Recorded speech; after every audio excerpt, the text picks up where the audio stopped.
Ooh, if it keeps on raining, the levee's gonna break.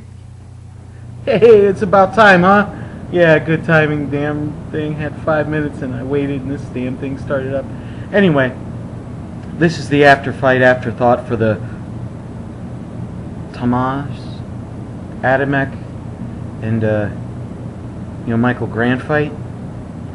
And obviously the Afterfight is the winner of the fight.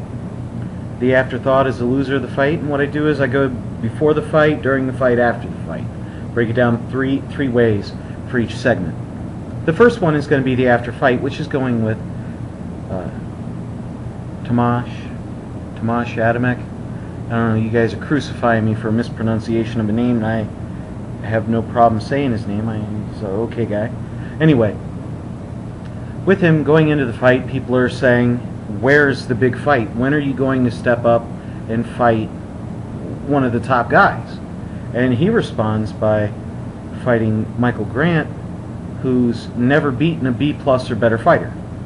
So, while the fight was competitive, it was a good fight, and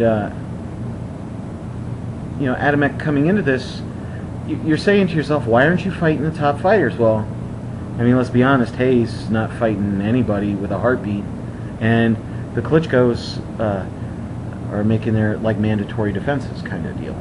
So, with those fights happening, Tomasz said, yeah, I'll fight this guy. So they go and they fight the fight. And obviously Grant's much bigger, and Adamek did look like a cruiserweight in this fight. He looked like a smaller Dominic Yin. He didn't. And against the 6'7" guy, his size really showed. So going in, he controlled it. He kept his distance, kept the shots going. Didn't work the body at all like I thought he would, and I was unimpressed with that. But I was impressed with the fact that he was able to keep distance, and he fought a good fight, keeping it, winning the rounds, making sure that Grant didn't land that right hand, and kind of a little bit too cautious. But at the same time, if he loses, he's not getting any fights. He's not getting any of the top guys. Okay, so he fights the fight, wins the fight, and after that, you're like, well, what's next for him? There's only 3 fighters. That's Vitaly Klitschko, Vladimir Klitschko, or David Haye. Anybody else that he fights, Povetkin, no. None of these guys. He has to fight a champion. And they're all open for him, and who knows, maybe after the Michael Grant fight, because they saw he tired a little bit at the end, fought through a cut, and stuff like that, maybe they're thinking, hey, we've got a great shot at this. And I believe they would. The bigger fighters take more out of you, even if they only hit you occasionally. So, and Vladimir is nowhere near Michael Grant. So I think the writing's on the wall with it.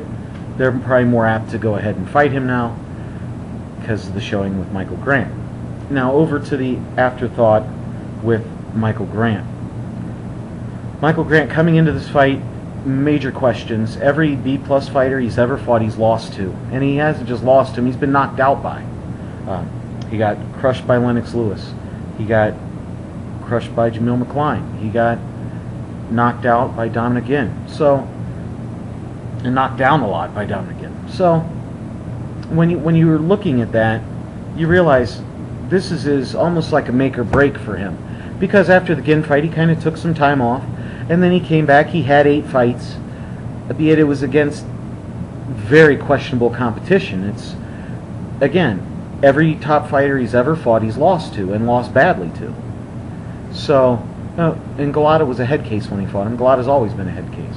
If he could ever put it all together, he could have been something. Anyway, so he fights the fight, and again, had no plan B, no plan C. Definitely didn't have a D in there because he was getting hit with a lot. Anyway, going in, he fights the fight, lands a couple shots. Later in the fight, he started actually landing some solid shots, and he won a few of the rounds. They were most of the later rounds, like the 6th, the 9th, and the 12th, but maybe the 5th. That could have went either way. I think I had it a draw. But, and in the later rounds, it looked like he was actually starting to get to Adamek, but these are 12-round fights. They're not 15. And regardless of how a man looks at the end of the 12th, it was the end of the 12th. He didn't have to go anymore. So this isn't back in the 80s, you know. So where does he go from here after losing this fight, and convincingly? It wasn't. I didn't think it was close. I thought Adamek won. Where does he go from here? And you think about it, and you know, maybe Povetkin decides to fight him because, you know, he doesn't want to fight the Klitschko's, and maybe David Haye would probably fight Grant because David Haye's not fighting anybody of merit. So those things are open for him, something like that. Maybe an Areola fight. You know, those guys, the second tier of heavyweights that are out there. I don't think he'll ever hold a heavyweight title. Valuev, that would be a nice one for Valuev to get in there and they could bang a little bit. So, I mean, it's going to be open because he didn't get knocked out. So maybe they're thinking, hey, at least he didn't get knocked out. And the fact that people know, hey, if you're quality, you're going to beat him. So I think he's done as far as the heavyweight title scene is, but he could be a journeyman or a good journeyman that, you know, you beat him, you move up in class. So that's basically my take on the fight. I don't think either one is ready for a Klitschko. Monty Barrett doesn't deserve a shot at anything. Maybe tequila or something like that. But, you know, no legit shot at a title. He's done nothing to deserve a title, but then again, we've got other fighters that have done nothing, like Margarito, that are getting a shot at a title. Okay, well, before I get on a rant too much, I'll stop it here. This was my Afterfight Afterthought. Please comment, rate, subscribe if you like this, and maybe I'll do a little link at the bottom.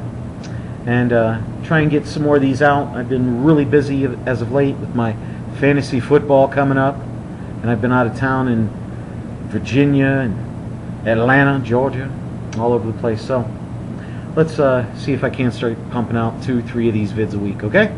Well, hey, it's Bigragu. I'm out.